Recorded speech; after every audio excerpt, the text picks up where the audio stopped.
Lucas capítulo 22. Vamos ler até o versículo 7.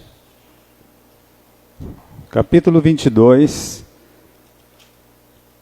do versículo 1 até o versículo... Vamos até o versículo 6, né? Não é o 7, é o 6. Estava, pois, perto a festa dos pães ázimos, chamada de Páscoa, e os principais dos sacerdotes e os escribas andavam procurando como o matariam, porque temiam o povo. Entrou, porém, Satanás em Judas, que tinha por sobrenome Iscariotes, o qual era do número dos 12, e foi e falou com os principais dos sacerdotes e com os capitães de como lhe entregaria, os quais se alegraram e convieram em lhe dar dinheiro, e ele concordou e buscava oportunidade para lhe entregar sem alvoroço. Vamos orar?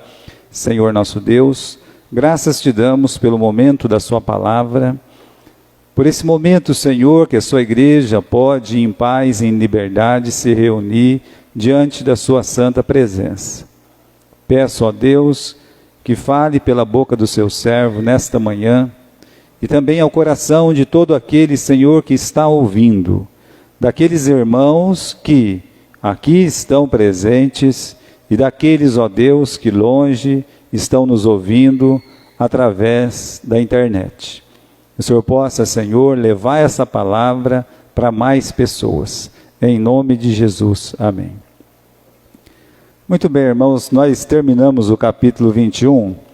E o capítulo 21, como nós vimos, respondia a 3 perguntas que os apóstolos fizeram sobre quando é que o muro de Jerusalém cairia, quando é que o templo cairia, quando é que Jerusalém cairia, quando Jesus ia voltar e quando seria o final dos tempos.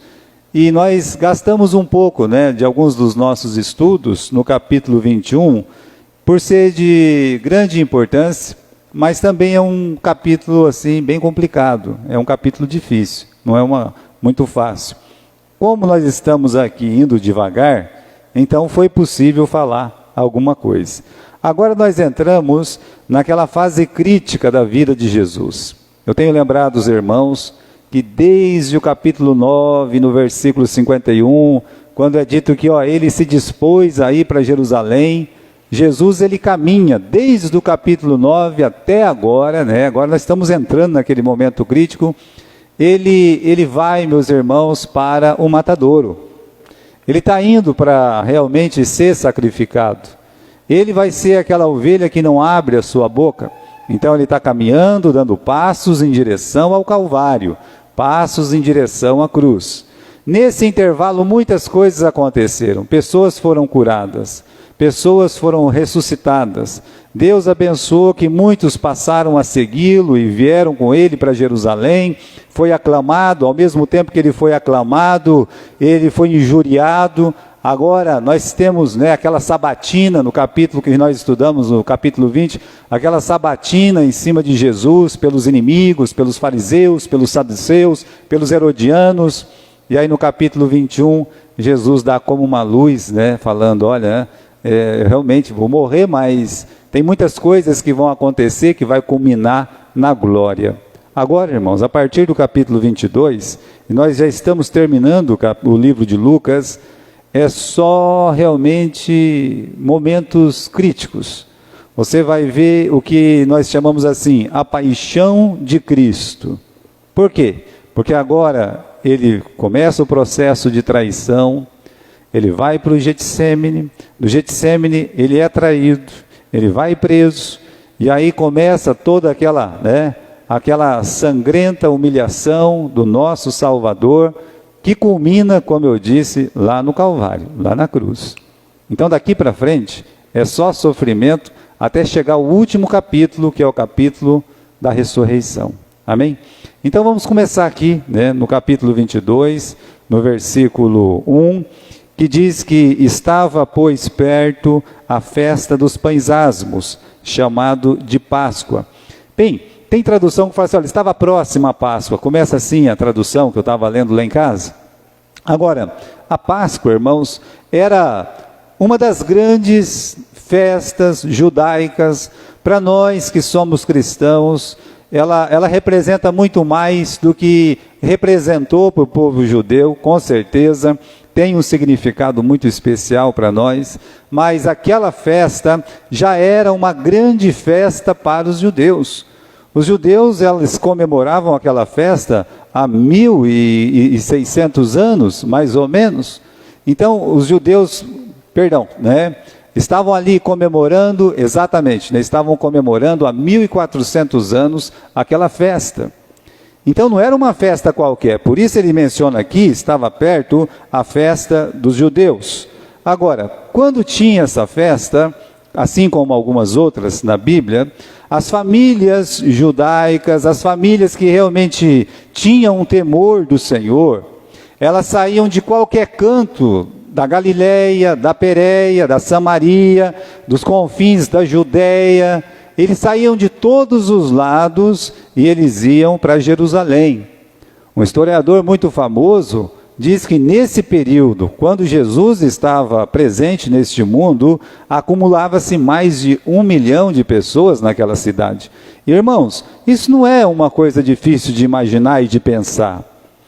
A gente passava um tempo das nossas férias em Caraguatatuba, e lá é assim, é uma cidade que não é tão grande, era uma cidade na época de 100, cento e poucos mil habitantes, só que em temporada passa a casa de 1 milhão, quer dizer, é muita gente, é muito carro, todo mundo quer ir lá, beirar a praia, quer ir lá, o que acontece, né?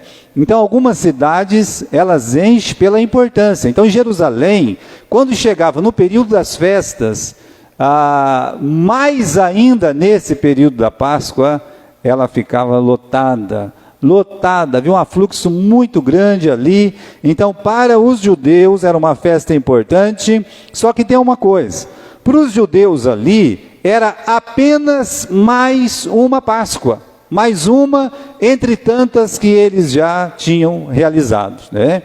Como eu disse, podia ter muita gente, mas para nós, irmãos, os cristãos, quando fala dessa Páscoa, não é mais uma Páscoa. Não podemos dizer assim, é a Páscoa, não, é a última Páscoa. Para nós, que cremos na palavra de Deus, essa foi o quê? A última. Todas as outras foram comemorativas. Essa era diferente de qualquer outra Páscoa. Por quê? Porque ia se cumprir todas as Páscoas anteriores.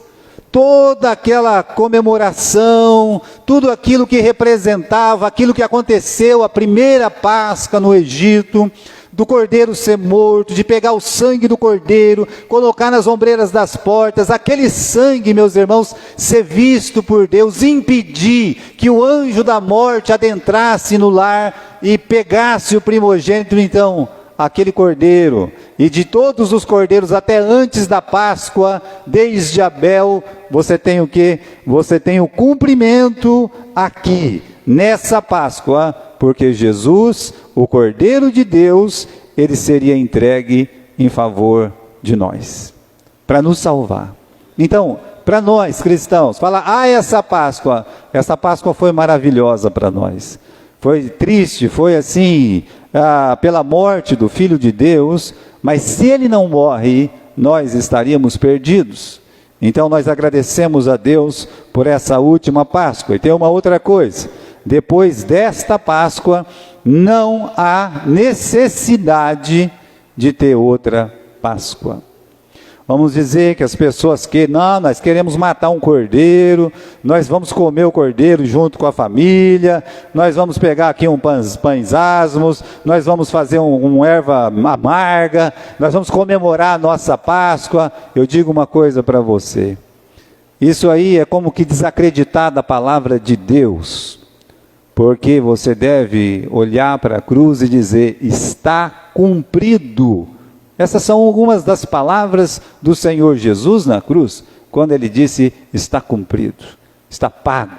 Então cumpriu-se tudo aquilo que teve a prefiguração nos anos anteriores. E nós cremos, nós olhamos para trás e cremos que aquela foi a última Páscoa. Agora, irmãos, se alguém quer falar de alguma Páscoa, Cristo é a nossa Páscoa. Cristo é a nossa Páscoa. Então você tem uma Páscoa todos os dias. Você tem ali o cumprimento dela na sua vida, porque se os judeus foram protegidos por aquele cordeiro, pelo sangue do cordeiro, nós podemos falar a mesma coisa, porque essa é a palavra até o fim, até o Apocalipse. Digno é o cordeiro. Por quê? Porque fostes mortos. E o que mais? E com seu sangue compraste homens, mulheres de tribos, nações, todos compraste. Nós fomos comprados pelo sangue do cordeiro. Por isso, quando você lê aqui no versículo 1, estava, pois, perto a festa dos pães asmos, chamado da Páscoa. Então, se cumpriu na pessoa de Cristo. Uma outra coisa que nós lemos no versículo 2 é que os principais dos sacerdotes e escribas estavam procurando como o matariam. Reparem nessa frase final. Estavam procurando como o matariam. Repare que a frase não é se matariam ou não. Eles não estão decidindo se Jesus vai morrer ou se ele vai permanecer vivo. A questão não é essa. A questão é como ele seria morto. Então, a decisão de matá-lo já estava no coração daqueles escribas, daqueles principais sacerdotes. Quem eram os principais sacerdotes? Anás, Caifás e outras autoridades religiosas. Eles já tinham no coração deles de matar Jesus. Então, quando você olha no capítulo 11 de João, e aí eu convido você para ir um pouquinho para frente nas Escrituras, você pode ir comigo lá no Evangelho de João, capítulo 11 e versículo 53. Eu lembro os irmãos que Jesus tinha ressuscitado o Lázaro. Aquilo foi uma coisa maravilhosa, estupenda, porque o homem já tinha morrido fazia 4 dias. Agora, irmãos, aquela ressurreição causou um alvoroço muito grande, porque estava perto realmente de Jesus ser entregue. E olha o que diz aqui no versículo 53. Desde aquele dia, pois, consultavam-se para o matarem. Então não aconteceu uma consulta para ver se ele ia ficar vivo e tal, se realmente ele merecia uma segunda chance, não. Eles estavam pensando assim, como nós vamos matá-lo. Todas as reuniões do grupo era para como vamos dar um jeito de matá-lo. Diz o versículo 54 que Jesus não andava manifestadamente entre os judeus, mas retirou-se dali para a terra junto do deserto, para uma cidade de Efraim, e ali andava com seus discípulos. E estava próxima a Páscoa dos judeus, e muitos naquela região subiram a Jerusalém antes da Páscoa para se purificarem. Buscavam, pois, a Jesus e diziam, estando no templo, o que vos parece? Não virá a festa?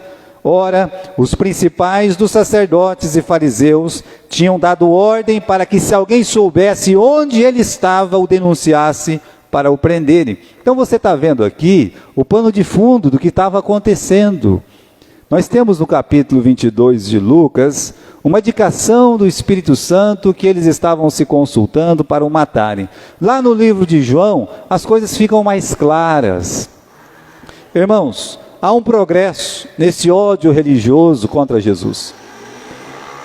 Ódio religioso dos escribas, dos fariseus, dos principais sacerdotes. Eles, de princípio, eles tentavam ridicularizar Jesus, não conseguiram. Depois eles tentaram de toda forma prender Jesus, lembra? O capítulo 7 de João fala sobre isso. Eles não conseguiram prender Jesus também. Tinha muita gente, os próprios que foram para prender disseram, olha, não conseguimos. Ninguém falava como esse homem. E quando eles tentavam pegar Jesus, parecia que Jesus tinha passado sabão no corpo. Ninguém conseguia relar em Jesus. E agora, não podendo nem fazê-lo ridículo e nem prendê-lo, disseram, não tem outro jeito. Vamos matar de uma vez. Então, há um progresso nesse ódio contra Jesus. E uma coisa é certa, irmãos, os homens, eles estão decidindo aqui, vamos voltar para o versículo 2 do capítulo 22, quando nós temos a frase procurando como o matariam, mas temiam o povo. Você está lendo lá no final que eles temiam o povo. Ora, os homens querem aparecer apenas menos ruins para decisões diabólicas que eles já tomaram. Como é que vai matar Jesus? O final do versículo 2 diz que eles temiam o povo, e era para temer, porque o povo ficava perto de Jesus. Repare nos versículos anteriores, aí no final do capítulo 21, diz que de dia ensinava no templo e à noite saía, ficava no monte chamado Oliveiras. E todo o povo ia ter com ele ao templo, de manhã cedo, para ouvir. Então você está vendo também aí a situação dos sacerdotes e dos escribas. Eles queriam pegar Jesus e matar Jesus, mas como? Se a multidão estava sempre protegendo Jesus, sempre ao lado de Jesus, e à noite ele saía da cidade, ele ia lá para Betânia, ficava no Monte das Oliveiras. Repare, então eles querem matar, mas eles não sabem como. Por isso, vamos fazer o quê? Vamos bolar um plano, e para matar ele, e como é que eu posso fazer isso, né? Ou eles poderiam fazer isso sem provocar ira na multidão. E tem mais uma coisa. Eles não poderiam matar ninguém. Tinha aquele tempo do apedrejamento, né? Mas não era muito bem assim. Poderia levar Jesus para ser apedrejado, mas Jesus não seria apedrejado. Olha que dilema que eles estão vivendo. Eles não podem pegar Jesus e matar. E para mandar Jesus para ser apedrejado, a multidão tinha que ajudar. Então eles não conseguiam fazer nenhuma coisa nem outra. Se a gente prende ele no meio da multidão, a multidão vai defender Jesus. Agora, a gente não pode matar deliberadamente, porque só Roma pode fazer isso. Como fazer de um jeito politicamente correto, né? Então, esse negócio do politicamente correto não é de hoje. Não é de hoje. Eles pensam assim, a gente tem que pegar ele e fazer ele ser ruim para a multidão. A gente tem que trazer a multidão para o nosso lado. E tem uma outra coisa, não pode ser as nossas mãos que irá matá-lo. Nós temos que usar a mão do Estado para matá-lo. Por isso, irmãos, o plano tinha que ser bem feito. Tinha que ser um plano que nós chamamos aqui, um plano satânico mesmo, um plano diabólico. Olha essa frase aqui, os homens querem apenas parecer menos ruins para decisões diabólicas que já tomaram. É como no tempo de Jezabel, ela quer tomar a vinha do Nabote. O que ela faz? Ela paga algumas pessoas para dizer que ele blasfemou. E aí a multidão fica do lado da rainha. As pessoas falam, o que? Ele blasfemou? Blasfemou. Blasfemou contra a lei? Blasfemou contra a lei. Ah, isso é uma calúnia, isso é uma injúria. Pedra nele, taque pedra. É assim, irmãos. A multidão facilmente, ela é levada. Lembra no tempo de Daniel? Bom, como é que nós vamos pegar ele se não for pela lei? Pelo esse temor que ele realmente tem pelo seu Deus. Então foi feito o quê? Foi feito um plano para que ele fosse preso e depois condenado à morte e jogado na cova dos leões. Mas houve um plano para pegar o Daniel. A mesma coisa está acontecendo com Jesus. Essas autoridades, esses homens, esses religiosos, eles querem aparecer menos ruins, ou seja, eles querem parecer bons fazendo o mal. Sabe, eu vejo tanto isso, meus irmãos, eu vejo isso na política, eu vejo isso na religião, eu vejo isso em todos os lugares. É uma vergonha. E é melhor a gente nem ficar falando muito mesmo, não é verdade? Mas vamos continuar aqui. O sujo encontrou o mal lavado. Quem costumava usar essa frase é a irmã Mariazinha. O sujo encontrou o mal lavado? Às vezes o Cascão encontra o Chaves, né? Cascão não gosta de tomar banho. Mas o Chaves também não gostava. Então, às vezes, se os dois se encontram, eles têm em comum que não gostam de tomar banho e vão ficar juntos, correto? Agora, os líderes religiosos aqui querem achar alguém que é próximo de Jesus para pegar Jesus. Tinha que ser uma pessoa muito próxima. Eles odeiam Jesus, mas eles tinham que pegar alguém que também não gostava de Jesus. Aí junta o sujo com o mal lavado. Homens maus nunca andam sozinhos. Nós temos um Judas, ele é um homem mau. Você não se engane com Judas, não. Ele é um homem mau. Agora, o Anás, Caifás e companhia, eles também eram homens maus. Satanás, ele não caiu sozinho do céu. Estão lembrados disso?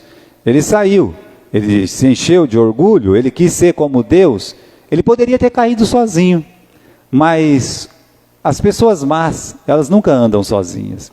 1/3 dos anjos acompanha quem? Acompanha o Satanás, o diabo, Lúcifer, e caem junto com ele.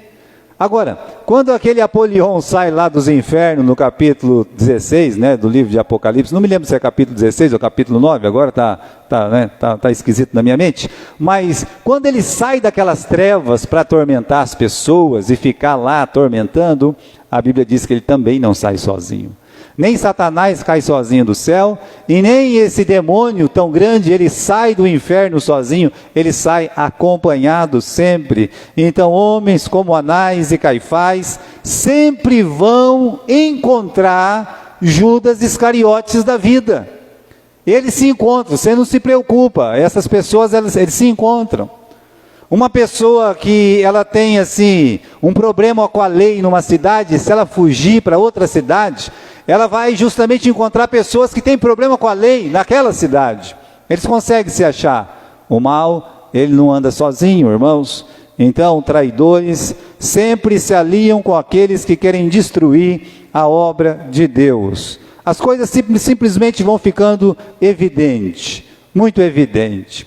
Você vai encontrar um Pedro que traz Jesus e xinga e faz mais alguma coisa, mas depois se arrepende. Mas você vai encontrar um Judas que ele tem prazer de confabular antes, conspirar antes, e ele não se arrepende nem um pouco, porque o uso dele é realmente para destruir a obra de Deus. Tem uma frase muito importante no versículo 3. E essa frase no versículo 3, ela não pode ser mal interpretada, tá? Então vamos ler no versículo 3, a primeira frase. Entrou Satanás em Judas. É isso que está escrito na sua Bíblia. Provavelmente tem uma palavra porém aí no meio. Entrou, porém, Satanás em Judas. Agora, existe aquela crença que Judas foi vencido por uma influência maligna, como aconteceu com Eva. Ela foi tentada, então, coitada, ela caiu.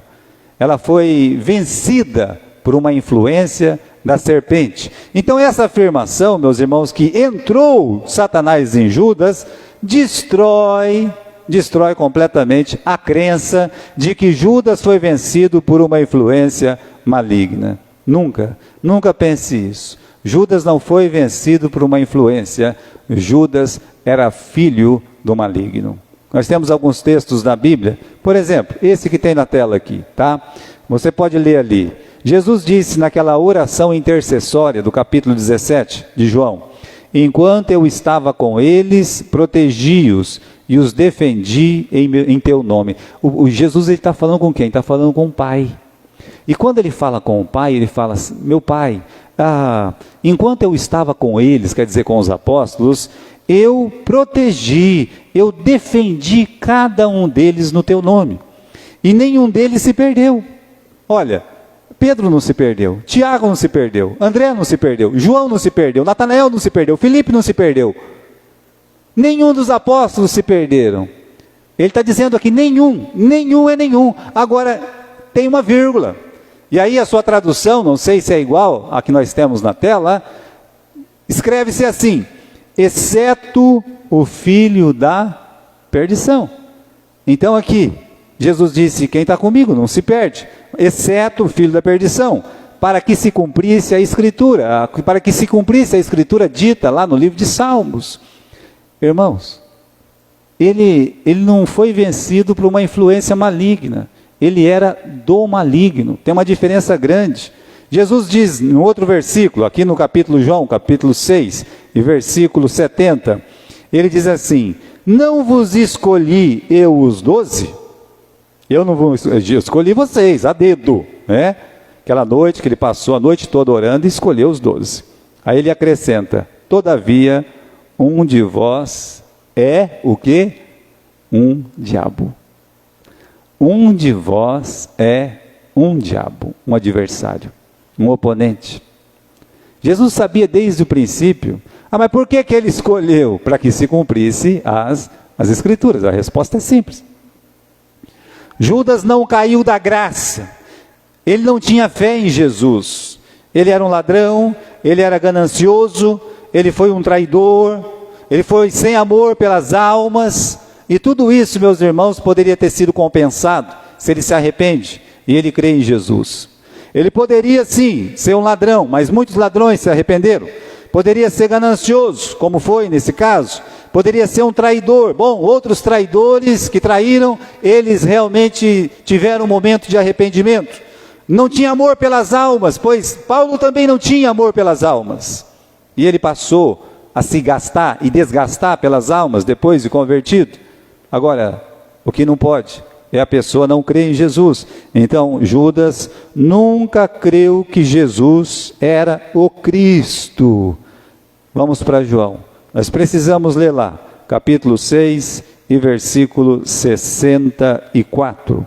João, capítulo 6, versículo 64. Ele diz assim: há alguns de vós que não creem. Alguns de vós não creem. Ele estava falando sobre o pão da vida, que ele era o pão da vida. E ele está dizendo aqui, olha, alguns de vós não creem que eu sou o pão da vida. Versículo 64. Porque bem sabia Jesus, desde o princípio, quem eram os que não criam e quem era o que o havia de o entregar. Jesus está dizendo que aquele que o entregaria, aquele que seria o traidor, aquele que daria o beijo fatal, Judas Iscariote. Jesus está afirmando aqui que ele não creu em Jesus.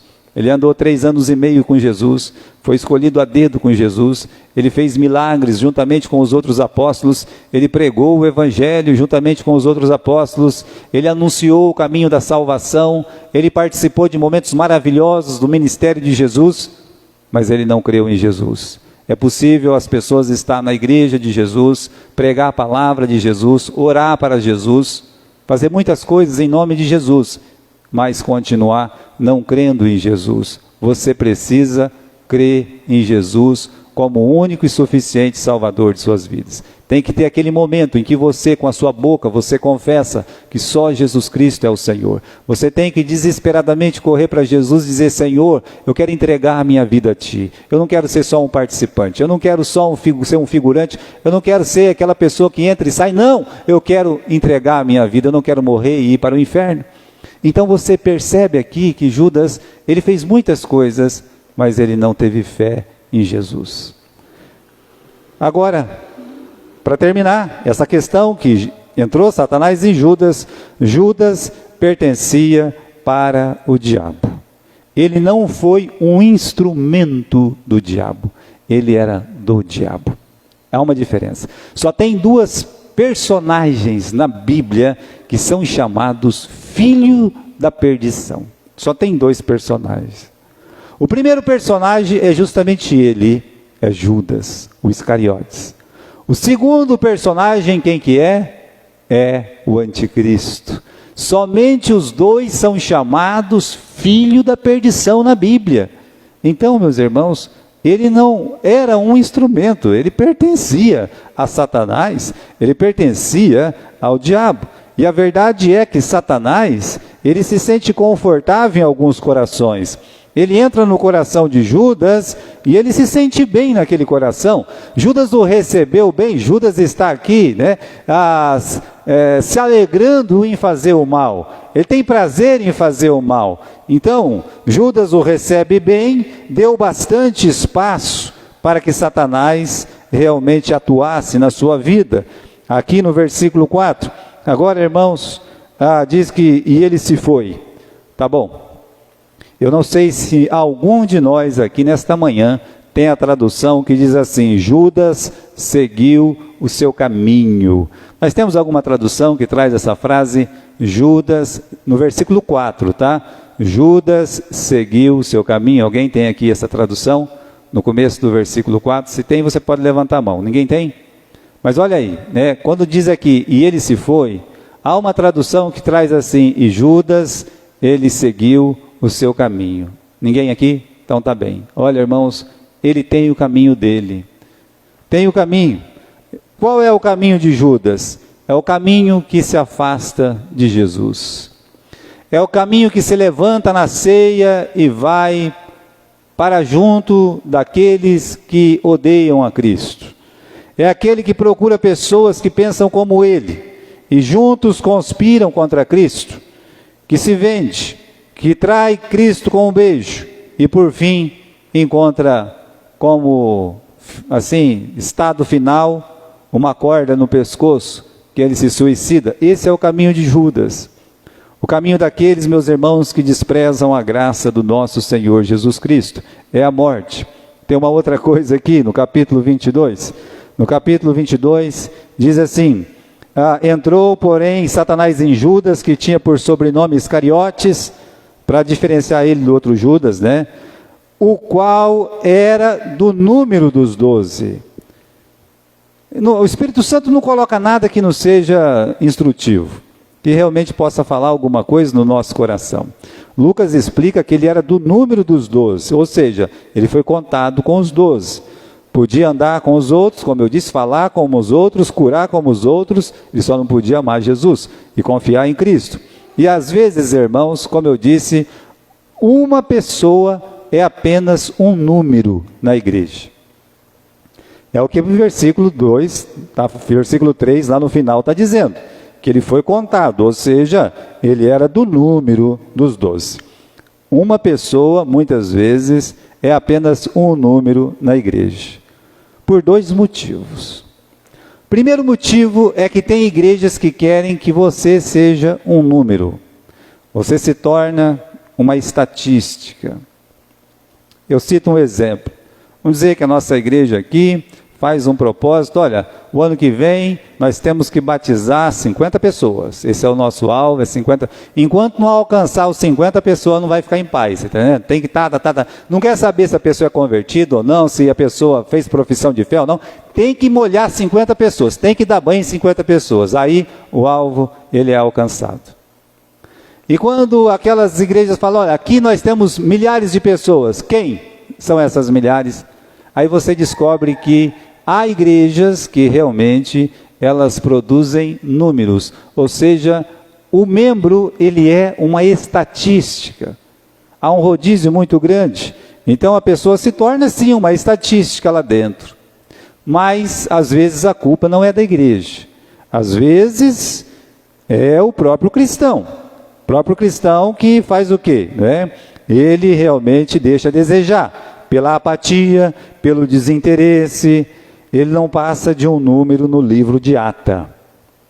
Ele entra e sai do mesmo jeito que ele entra, ele sai. Não tem crescimento espiritual, não tem nada de espiritual, ele vai. É um figurante ali, né? É aquele personagem que no filme é aquela pessoa que, sabe, saiu correndo lá e ninguém nem viu, porque o personagem principal e tal, é esse que tem que ser visto. Ninguém quer ser isso. Eu não quero ser isso. Você não pode querer ser isso. Nós temos, irmãos, que ser participantes, para não ser uma estatística. Olha, então você precisa amar a obra de Deus. Você precisa se envolver com a obra de Deus. Ou você vai ser uma estatística. Você vai ser o nome no livro de ata. Amar a obra, envolver-se e ainda se entregar a essa missão tão preciosa que é salvar as almas. Aí você realmente vai ser o quê? Você vai ser um participante ativo. É isso que Deus espera de você. Olha, Judas estava entre os 12, mas era só um número entre os 12. Somente isso. O que nos faz diferente de Judas, irmãos? Vamos dizer assim: olha, Judas está aqui, ele vai trair o nosso Senhor, ele vai se vender, vai embolsar aí 30 moedas, um bom dinheiro naquele tempo e até hoje. Então o que nos faz diferentes de Judas? Será porque eu sou melhor que Judas? Que a minha vida é mais perfeita que a de Judas? Bem, você não é melhor que Judas por se sentir melhor do que ele. Você não é melhor do que Judas porque você acha que a sua vida é melhor que a de Judas. Vida por vida, e acredite nisso, vida por vida, é bem provável que a dele fosse bem acima da média. Talvez vestia-se muito bem, falava-se muito bem, andava-se muito bem, ele se comportava muito bem diante das outras pessoas. Ele está caindo aqui no final, mas vida por vida. Talvez se você pegasse a sua vida de pecado, com tantos pecados que você já cometeu, ou que eu já cometi, e comparasse com a vida de Judas, os pecados que ele cometeu até aquele momento, vida por vida, pode ser que a nossa não ganhasse da dele. O que nos faz diferentes de Judas, o que nos faz diferente é a vida que nós temos em Cristo, ou seja, a nossa fé em Jesus. Judas comunga com Pedro, quando? Quando trai a Cristo. Os dois traíram a Cristo. Mas a de Judas foi muito pior. Foi pior. Mas não deixa de ser uma traição. O próprio Senhor Jesus disse, tu vai me trair. Mas ele não disse isso, né, assim tão abertamente para Judas. Ainda que disse. Os dois comungam a traição. O que faz uma vida ser melhor do que a outra? A diferença, irmãos, é que Pedro se arrepende. Pedro recomeça. Pedro, ele vai adiante. Ele se torna um grande apóstolo em Cristo Jesus.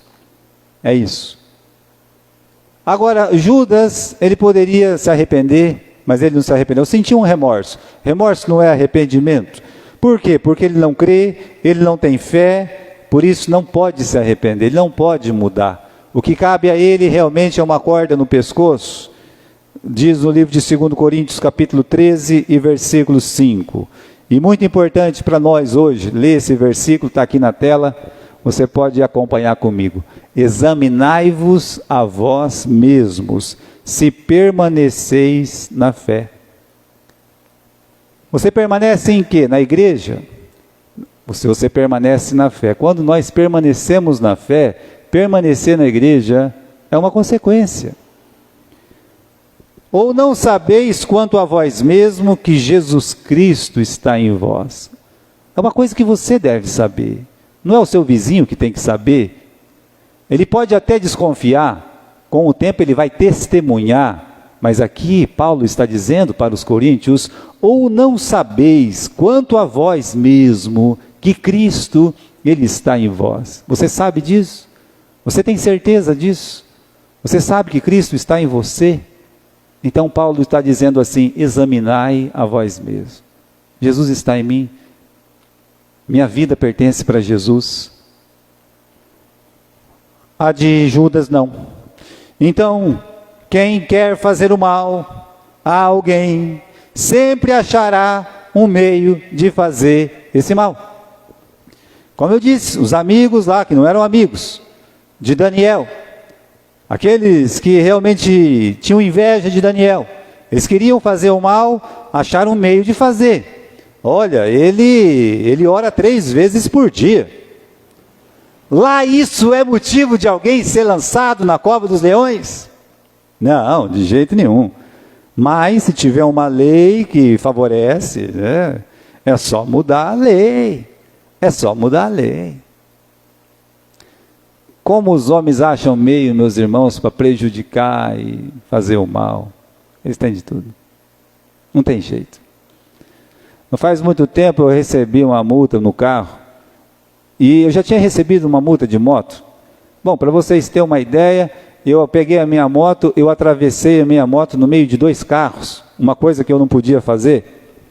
E eu peguei a minha moto no meio de 2 carros, eu estava lá perto de Botucatu, sabe, lá na BR, sei lá o que, né, SP não sei das quantas, e aí um guarda que estava lá, no seu devido dever, na sua devida função, ele viu que eu atravessei aqueles 2 carros, e aí ele disse, multa, não pode fazer isso.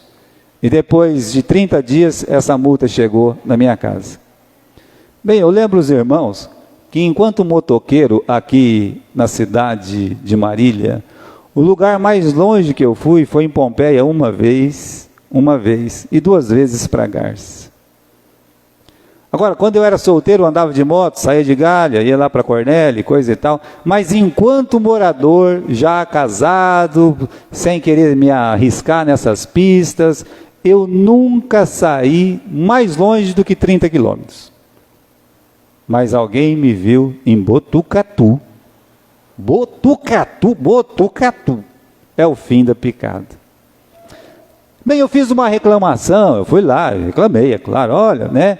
Vai aí, faz uma reclamação, o cara disse, pode fazer, mas não adianta. Quem deveria te defender fala para você, pode fazer, mas não adianta, né? Então por que você vai fazer? Mas eu digo, já estou aqui, eu vou fazer, né? É claro que foi rejeitado, sabe por quê? Porque tem uma lei que o guarda não precisa te parar para te multar. Então, vai chegar uma multa na tua casa, se você assinou, tudo bem, se você não assinou, tudo bem, se você estava lá, tudo bem, se você não estava, está tudo bem do mesmo jeito. Agora, isso é um jeito de prejudicar uma pessoa, eles encontram um meio de prejudicar uma pessoa. Quem quer fazer o mal, vai fazer o mal. Então, aqui, irmãos, o Judas, ele quer fazer o mal. Os principais sacerdotes e os escribas, eles querem fazer o mal. Então, alguns fatores, eles contribuem para o mal. Por exemplo, a inveja. Os líderes tinham inveja de Jesus porque a multidão amava Jesus. Então, isso contribui para quê? Para uma pessoa fazer mal para outra. Às vezes, a pessoa não fez nada para outra. Pelo contrário, às vezes a pessoa só fez o bem. Mas aí vem alguém e te faz um mal, mas um mal mesmo. E aí você fica pensando, o que eu fiz? Não, você não fez nada. Às vezes é só que a outra pessoa tem inveja de você. Você nem quis que essa pessoa tivesse inveja. No caso dos capitães aqui, né? Veja, meus irmãos, que no versículo 2, os principais, os sacerdotes, né? E no versículo 4, Judas falou com os principais dos sacerdotes e com os capitães. Então, tem 3 tipos de pessoas aqui, os líderes religiosos e os capitães. Agora, o que os capitães têm a ver contra Jesus, meus irmãos? Geralmente, Jesus curava os empregados e os filhos dos capitães, vocês estão lembrados disso? Jesus, ele curava o filho do centurião, ele curou o servo do centurião, ele só fazia o bem para essas pessoas. Agora, existia uma falta de humanidade nesses soldados, nesses capitães, que é assim, estava neles essa falta de humanidade. De ir lá e espancar Jesus, tirar a roupa dele, bater bastante, bate bastante.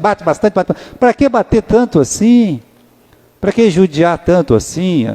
É uma falta de humanidade, muitas vezes, que levou a quê? Que levou, meus irmãos, ao mal. Às vezes a pessoa, esse negócio do bandido chegar e matar, não mataram uma moça aí, deram um tiro nela, pegou na garganta, morreu. O que essa coitada fez? Não atiraram em outra que estava grávida e morreu ela e a criança. O que essas pessoas fizeram? Isso é falta de humanidade, isso é maldade. Então, quem quer fazer o mal, sempre vai achar um meio de fazê-lo, como a de Judas. É uma desconsideração impiedosa. Que mal Jesus fez para Judas? Não, ele estava decepcionado com Jesus. Eu pergunto, que mal Jesus fez para Judas?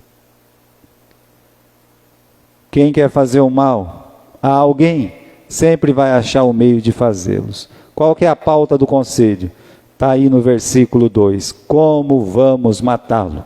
Como vamos matá-lo? Chegaram então, meus irmãos, a um meio, né? Por isso nós chamamos o título da nossa mensagem hoje, a conspiração. A conspiração.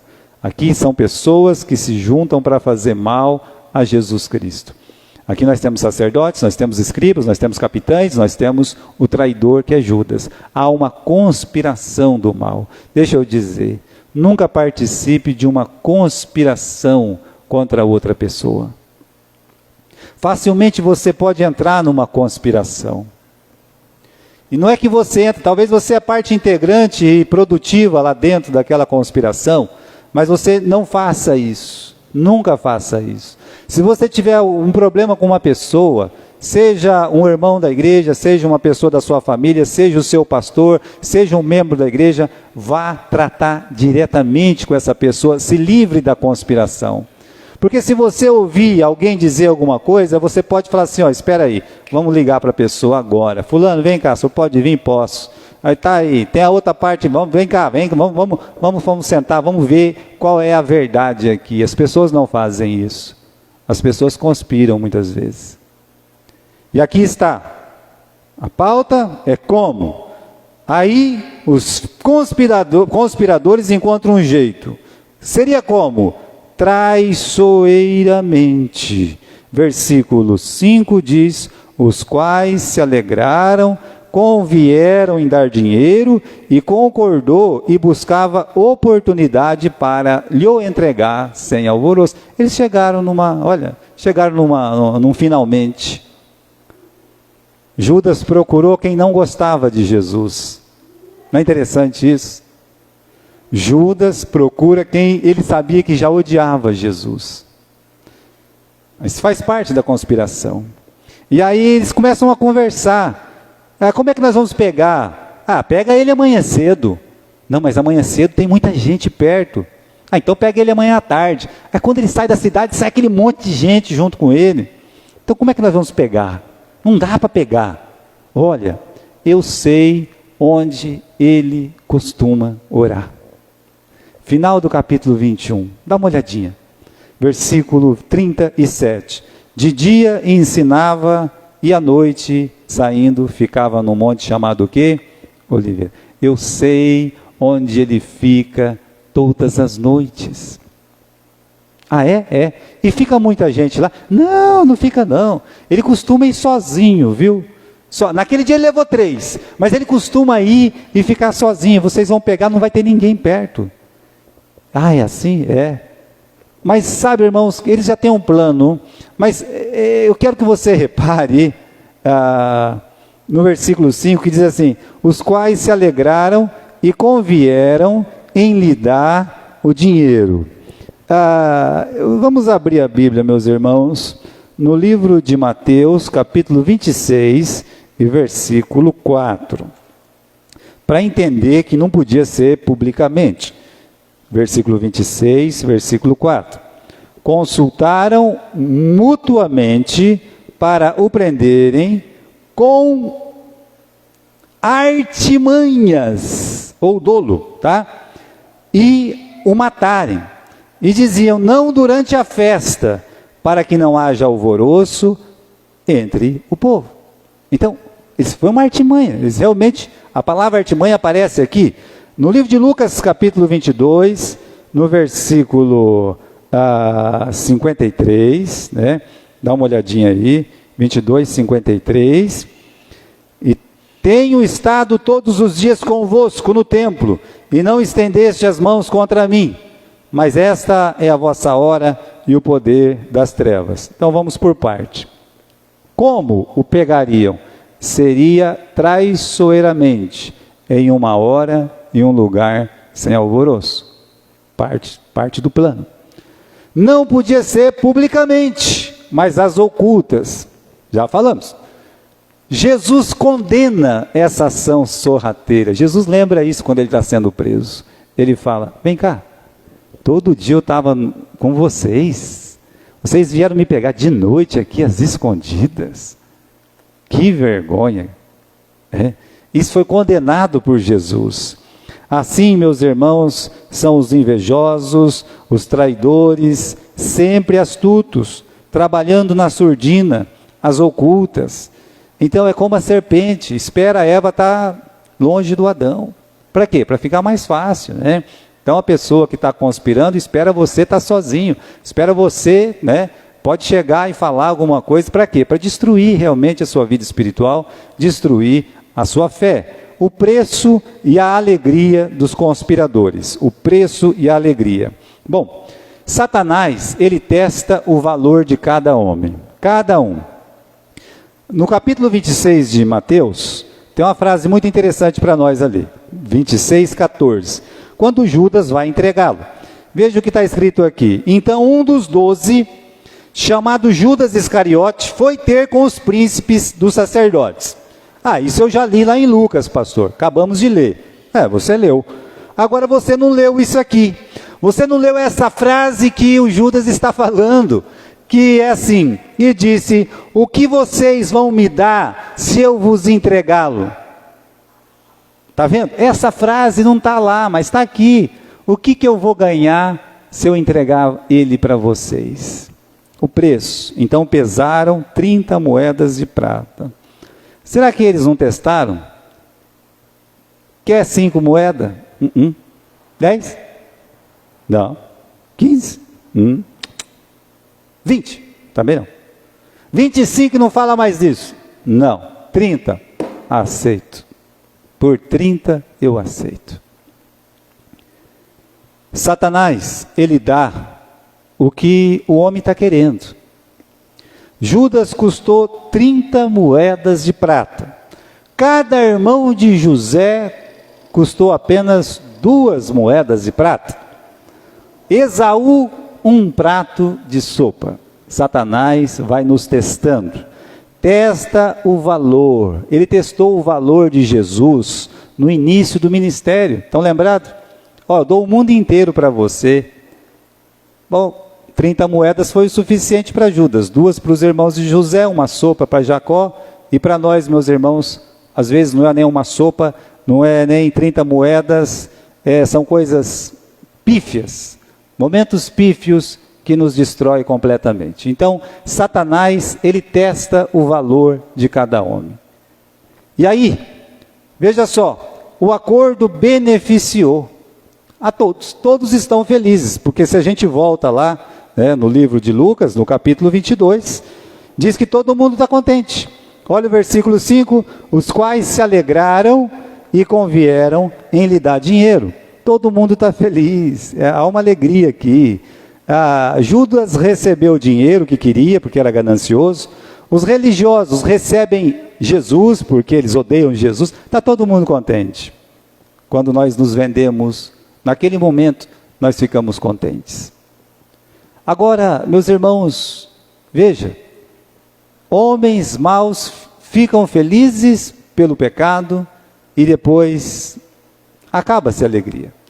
Veja só, homens maus ficam felizes por conspirar. Então, está escrito aonde? Aqui no versículo 5. Eles se alegraram. Talvez beberam vinho, todo mundo contente, todo mundo rindo. Que bom que nós chegamos num acordo. Ah, que bom, que bom.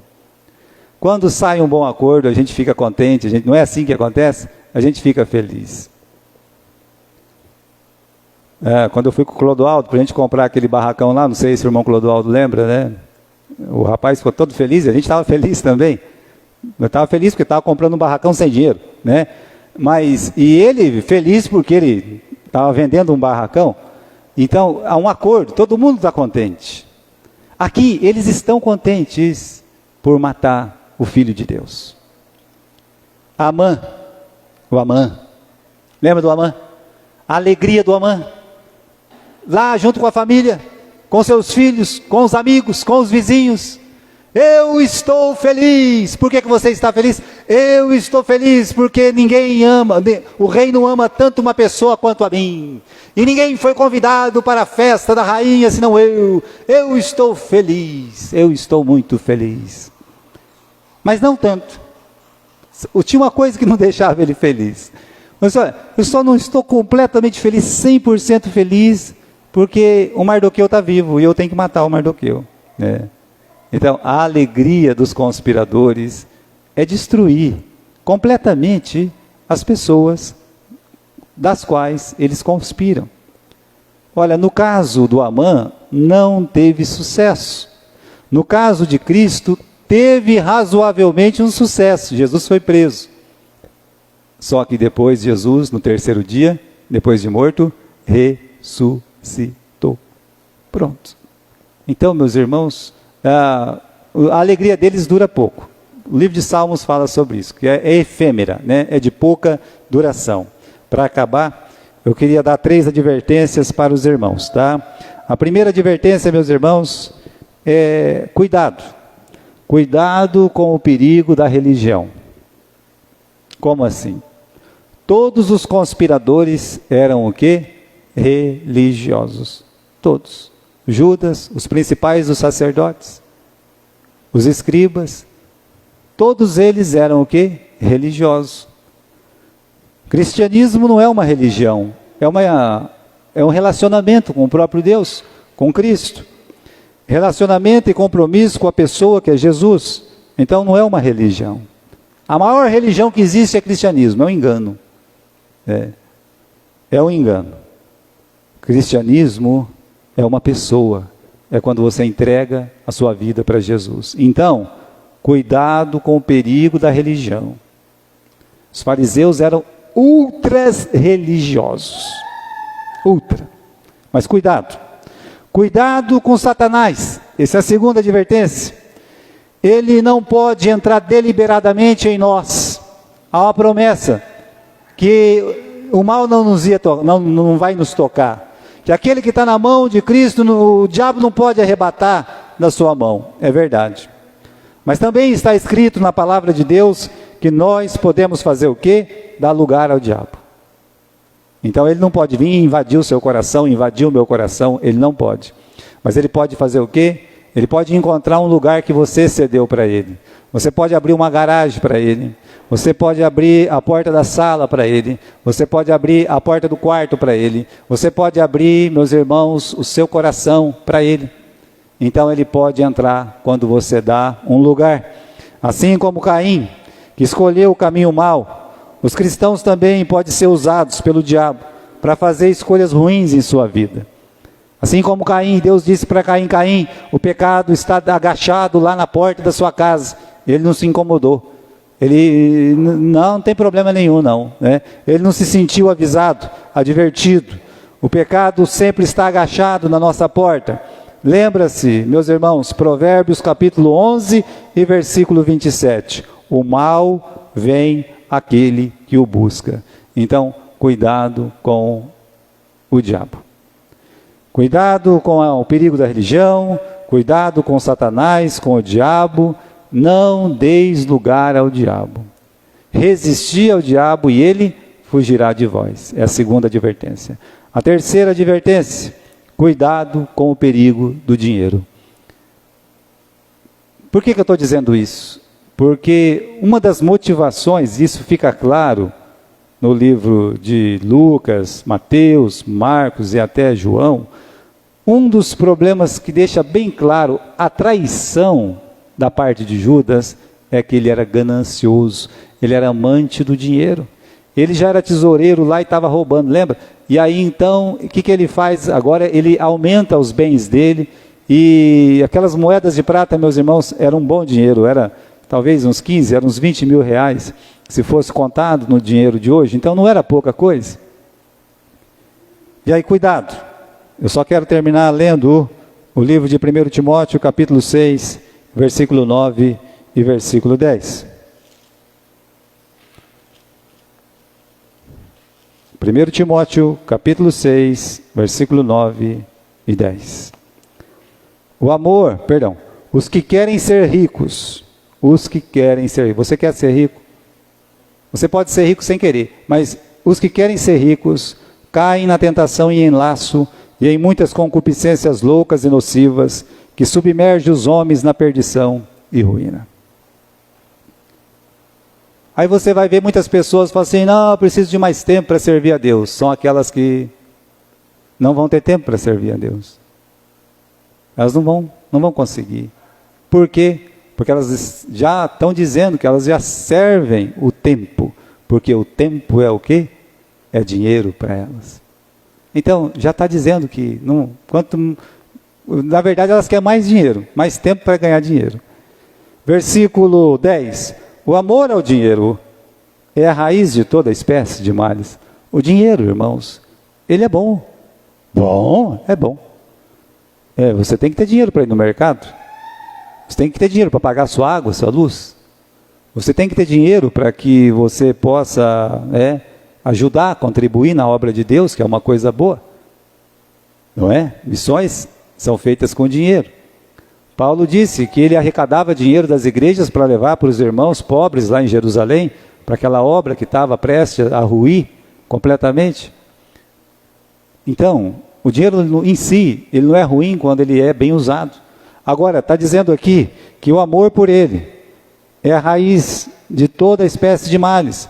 E nesta cobiça, alguns se desviaram da fé e se transpassaram a si mesmo com muitas dores. Corrida pelo dinheiro. As pessoas vão enfiando facas no seu peito. Então você, cuidado com o perigo da religião, cuidado com Satanás e cuidado com o perigo do dinheiro. Nós temos 3 advertências que o Judas nos ensina nesta manhã. Amém?